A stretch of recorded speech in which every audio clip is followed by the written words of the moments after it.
नमस्ते फ्रेंड, आप सभी का एक बार फिर से वेलकम। फ्रेंड्स, बात करते हैं कि AIBA का इनडिफरेंट अप्रोच जो है। आजकल AIBA के लीडर्स ये घूम घूम के मीटिंग कर रहे हैं कि उन्होंने क्या अचीव किया, और इस संबंध में उनका विरोध भी हो रहा है। अभी हाल ही में गोरखपुर की घटना घटी, जहां पे विरोध में आवाज उठी।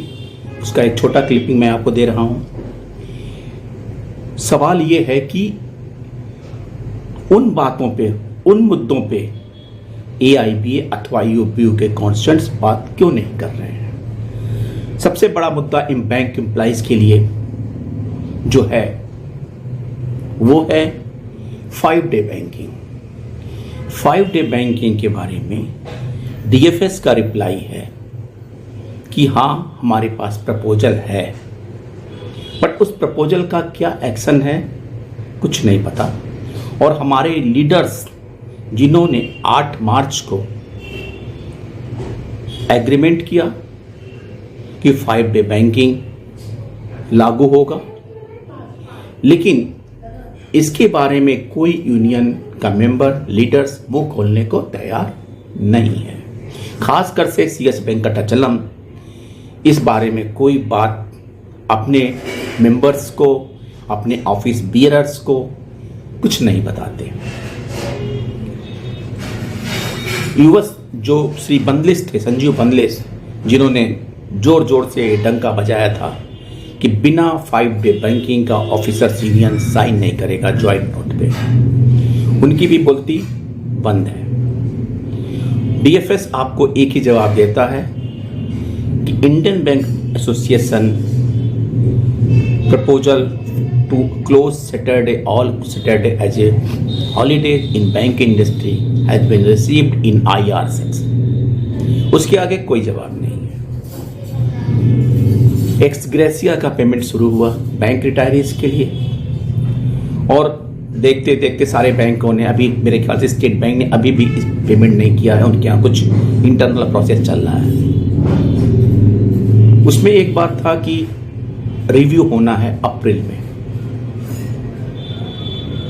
अगर रिव्यू होना है तो उसके क्या पॉइंट्स होने चाहिए, किन बातों पे रिव्यू होगा।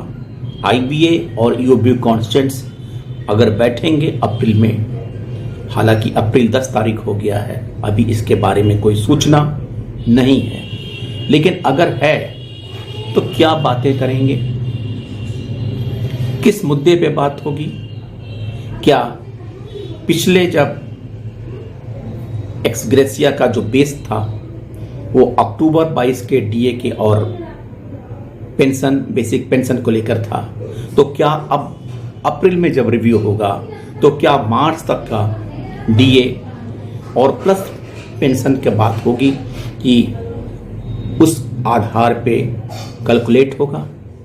क्या जो मल्टीप्लाइंग फैक्टर बनाया गया है, जैसे 12th बाइपार्टाइट में 0.03, 12 जैसे कि 10th बाइपार्टाइट में 0.03, 11th बाइपार्टाइट में 0.02 और सो ऑन, जैसे कि 5th बाइपार्टाइट से लगातार, उसमें क्या कोई चेंजेज होंगे।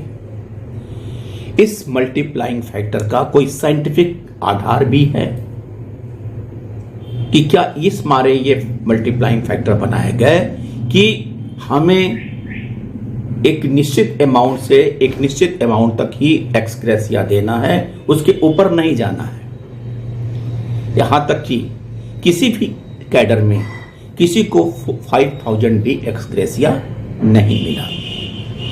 यह सच है कि एक्स ग्रेसिया पेंशन अपडेशन का सब्स्टिट्यूट अथवा अल्टरनेटिव नहीं हो सकता है, लेकिन अगर पेंशन अपडेशन के लिए रिव्यू का डेट क्या पेंशन अपडेशन के केसेस पे डिपेंड करता है कि पेंशन अपडेशन के केसेस में अगर कोई रिजल्ट आता है उसके अनुसार रिव्यू करेंगे। इन सब बातों का एक्सप्लेनेशन यूनियन की तरफ से अवश्य आना चाहिए। UBU कान में तेल डाल के बैठ गई है। AIBA लेफ्ट का एजेंडा चलाती है। बैंकर से, बैंक एम्प्लॉइज से, बैंक रिटायरी से किसी को कुछ मतलब नहीं, लेना देना, लेवी का हिसाब करना, घूम घूम के क्या AIBA मीटिंग में ये बताने के साथ साथ कि हमने क्या किया, ये देख रही है कि किन मेंबर्स ने लेवी दिया, किसने लेवी नहीं दिया। इनफैक्ट ये मीटिंग लेवी का लेखा जोखा है, न कि इस बात का एक्सप्लेनेशन है कि 12th बाइपार्टाइट में हमने क्या अचीव किया या क्या खोया। और दोनों मुद्दों पे यूनियन के पदाधिकारियों से एम्प्लॉइज और रिटायरीज दोनों वर्ग दुखी हैं, उनकी एक्टिविटीज से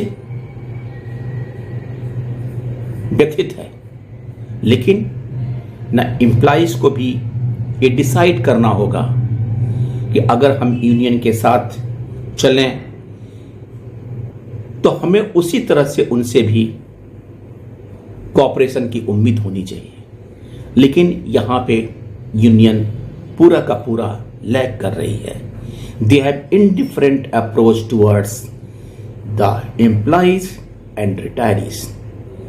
इसके लिए हमें यूनियन मेंबर्स को, एम्प्लॉइज को, रिटायरीज को सोचना होगा, मंथन करना होगा कि क्या ये यूनियन हमारा साथ दे पाएंगी अथवा नहीं। थैंक यू फ्रेंड्स, नमस्ते।